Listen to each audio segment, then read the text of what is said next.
Yo, what's up, guys? Today we are going to talk about EGGA. So I have reacted to EGGA, the full movie. You can check it out on my channel. Go onto my channel, look at the playlists. You'll see a full movie reaction playlist full of movies, and you can find EGGA there. It was the most recent movie I reacted to, and I didn't have time to talk about it at the end of part 10, so I'm making a new video just to talk about EGGA. So I watched EGGA.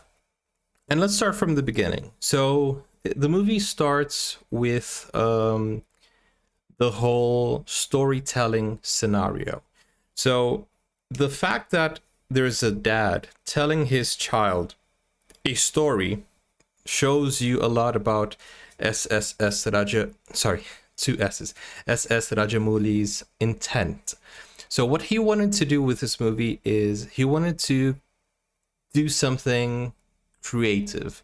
So he took the creative license of making a movie about a fly who takes revenge on his killer, right?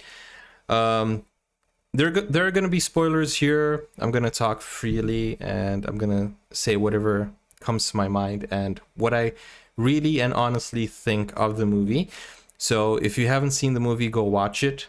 And yeah, and then you can come and see my review. So, okay. So in the beginning, we see that the father is telling the son a story. And in storytelling, you can say whatever comes to your mind. Whatever you imagine, you can tell in a story.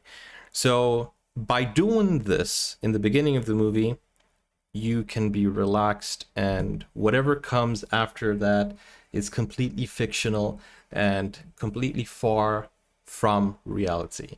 So this is the type of movie that has an explanation in the beginning so that you won't be worried about science or fiction or physics or anything like that, because it's a fantasy film. So this is the creative license that SS Rajamouli took, and he made it really clear from the beginning with a creative way of saying, this is a story, this is a fairy tale, okay? This is not real life. So relax, just enjoy the movie. That's basically what he meant when he put that beginning scene. The movie begins with Kiccha Sudeep as this cool guy, a player. He's very good. He has a very good aim. He shoots at the range. He picks up a girl. So he's a fairly interesting guy. We don't know he's the villain yet, although he has that bad boy vibes. And then we see Samantha, who is a very charming actress, and she brings the cuteness to the movie. And then we see Nani with his charisma. So Nani, very charismatic actor. He makes a very cute couple with Samantha, and I think that it was a very good cast. Very good cast. And the thing that stands out in this movie is not the story itself, but the concept of the movie. The fact that, well, let's separate this in pros and cons. Let's first start with the complaints. The cons.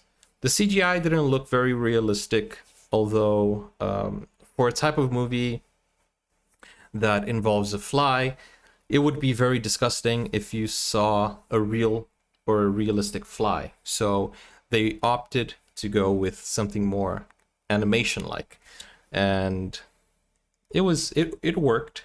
It worked. So it didn't look very realistic, but it worked. So it was very animation-like, but it worked. Like Looney Tunes, we've seen animation mixed with movies, so it worked. It's not exactly a con. But the thing that was short-lived was the relationship between Nani and Samantha, which was the best thing of the movie in the first half. The music was nice, you know, their chemistry was nice, the, you know, cats and dogs chasing. She was playing hard to get. That was nice. So there was a romance over there. Another complaint that I have is any businessman that calls a woman into his office, does he not know that the woman can be married? Does he not know that the woman can be in a relationship? Does he not know that the woman can, you know, be compromised with someone else? So I think the hatred was not, it was too fast. It wasn't justified. So Kiccha Sudeep started hating Nani just because she liked him. So I think the motive for the movie to happen was a little bit underthought, or underexplored. I mean, come on, I'm a very successful businessman and I can get any woman I want. Oh, but this woman has a boyfriend. Oh, I'm gonna kill him. It didn't convince me when I first saw it. But it's one of those things. It's so the movie can happen, right? Like Ryan George says. If you haven't seen Ryan George, check him out. Pitch meetings are fun and so cool. Tight. Anyways, so I think the explanation for him to hate Nani was very vague. Oh, she likes you. I can't have her because she likes you. Okay, but that's life. I mean, you might be the most Brad Pitt looking or Ryan Reynolds looking mofo, but the fact is, if the girl is loyal, she will not look at you, she will not care about you. And she was there in a business transaction, so she wasn't there looking for romance. She had no idea that Kiccha was interested in him. So there are many things that could have been explained in terms of Kiccha. Understand that she might be married. You don't know. Well, maybe there, you know, she didn't have a wedding ring, or she didn't have any symbol or anything that symbolizes that she was married. But okay. But let's accept the fact that he was jealous and he wanted, you know, to kill somebody just for fun. So he decided to kill Nani. Okay, so that's the only problem that I have with the movie.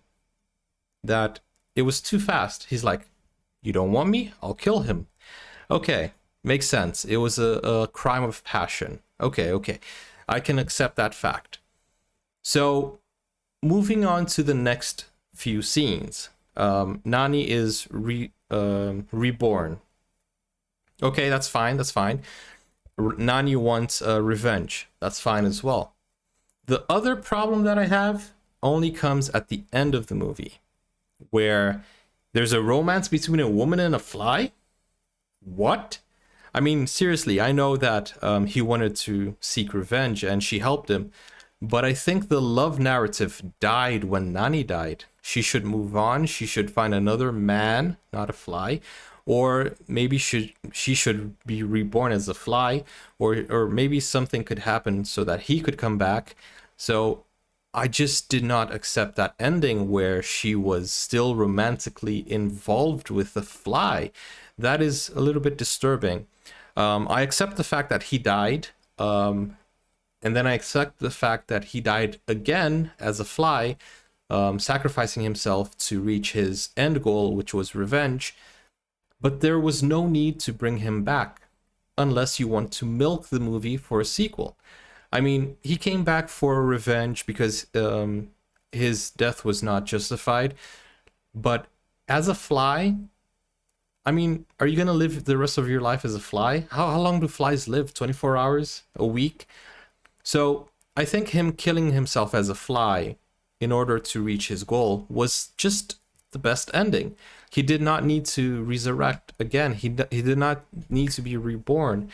I don't think that was an interesting move. I think him dying and staying dead would be justified enough, you know, so that he won't have to live his life like a fly, so that he won't, you know, he came back, he had unsolved issues, he solved them. Okay, go live your afterlife or whatever, but not come back as a fly and have a romantic relationship with a real human woman.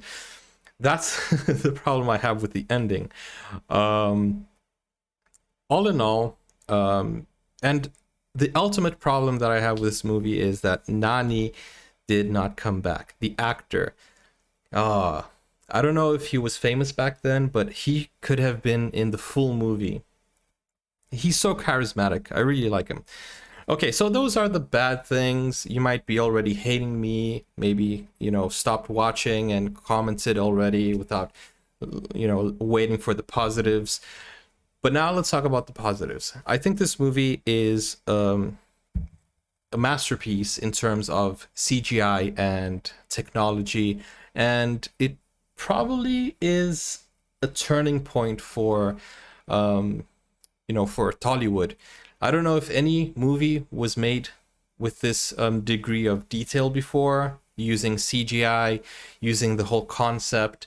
So I think this was a breakthrough, and SS Rajamouli is an expert in bringing breakthroughs to the industry and thinking outside the box. I think he is a visionary, and I think he did a great job in just risking everything. You know how hard it is for somebody to have the pressure of the industry, the production company, give you a budget, and you make a decision of, I'm going to make a movie about a fly, and it's going to blow up. That confidence, that level of confidence, and that level of understanding what the audience wants, that takes a lot. And some say, I have read in the comments, that this was his way of saying that by having a fly as a protagonist, he's not surfing on anyone's fame, which makes a lot of sense. But still, I think if you watch it with a certain degree of eye detail, you will see that he mimicked all the fly's moves with the hands, the cleaning of the head. He mimicked everything. The body language of the fly conveyed what it wanted to say, so you could understand the fly's communication by body language. When he saw Bindu, Samantha, he raised his head like, ooh, you could see it in his eyes. He had that cat eyes. He was like, that's Bindu. When he saw Kiccha Sudeep, he had this hatred in his eyes. So the way they conveyed this in a fly with CGI was just outstanding. It was a great thing. They did a great job with that. The music was very well made as well. The sound mixing made everything so much more emotional. There were sound mixing that conveyed the emotion, because you can do a lot with sound, especially when he wrote "I will kill you" in the accident scene. The whole idea, and if you listen to that soundtrack, it's very intense and it's very menacing as well, which comes to my next point. Kiccha Sudeep had great acting in this movie. He was both menacing and funny at the same time. You could see the hatred in his eyes. You could see the anger. You could see the the lack of control emotionally. You can see he's a troubled man and his ego was affected. But at the same time, you could see that he was a funny character. And he was fighting, like, if you think about the making of, he was acting without anything there. He was just like, there was nothing there, and he was so, it was great. He was acting out of his own imagination. So Kiccha Sudeep did a great job with this, and I think the storyline led up to a point where everything was going according to plan, and there were situational comedies where everybody could relate to having a mosquito in your ear, a mosquito in your nose, a mosquito going into your eye. You know, the whole annoyance of the fly was there. So I think SS Rajamouli thought this through. It wasn't just like, oh, I'm gonna make a movie about a fly. No, no, no, no. He studied. He thought, oh, what are people gonna relate to? What are people gonna find funny? You know, a fly going into your ear. That's funny because, you know, it's true. It's funny because it's true. And, you know, you can cover yourself up in the blanket. The fly will find a way of getting inside the blanket. So things were, the comedy was there. And then the action also was there because it felt a lot like Home Alone. If you watch the Home Alone vibe and you compare it with EGGA, you can see it's the same vibe. It's the same feeling. It's this bad person being pranked into hurting himself. He was induced into setting himself up. So the fly ruined Sudeep's life in a very creative way. It is small, but it used its brain. So I think the whole idea of having a fly defeat you, it needs a lot of thought behind of it, you know, and it's a very creative way of destroying somebody's life and very well planned. So I think the story had its ups, and I told you the bad things that I thought. So I think it was very interesting. I really enjoyed the movie. I thought it was very entertaining. It was very, very interesting to watch as well. When he became a fly. Okay, so the first part, when he became a fly, he was in the shell, which looks like a lot like poop. If you see, let me see if I can find a picture of the shell. It looked a lot like doo-doo instead of looking like a shell. It was the reborn scene. You can watch it again. I hope I can find a picture so I can show you guys so that you won't think I'm hating on the movie, because I'm not. But other than that, I loved the creative way of showing that he was tiny. So SS Rajamouli used a lot of different let me see if I can find the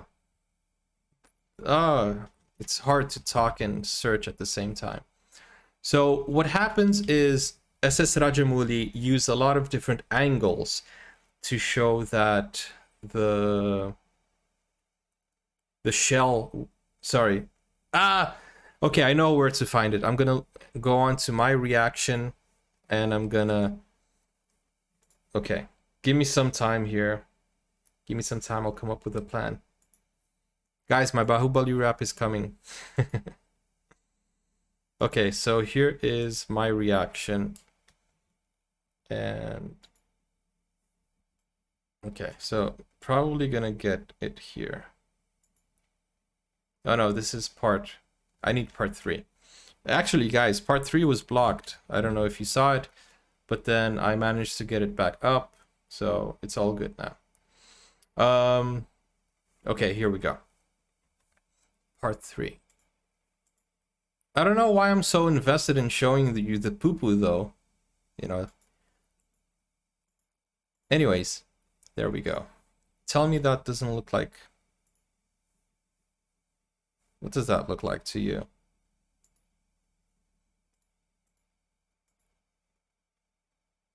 Look at that.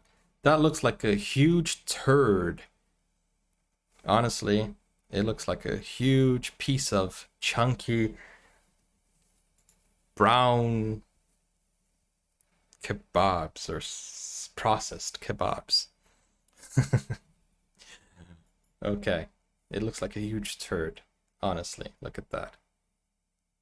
Anyways, I don't know why I was so invested in showing you this. I was like, hey, I gotta find it. I gotta show you the poo-poo. I don't know why I did that, but okay. Back to what I was saying. the angles that SS Rajamouli used, you know, bottom up, and then he used very close-up shots. It showed the world in a wider and bigger perspective, and it felt like we were watching it fly. So I really loved the way he did it, and this is something that you can only do when you are a creative director such as SS Rajamouli. With that said, I think I've said everything I wanted about this movie. I think it was a genius move, and it will stay as a classic for many years to come. And by being the pioneer of making these type of movies, you bring a lot of inspiration to other industries and other filmmakers, and they start, you know, taking creative liberties as well. So props to SS Rajamouli for taking the risk on EGGA, and everybody who enjoyed it.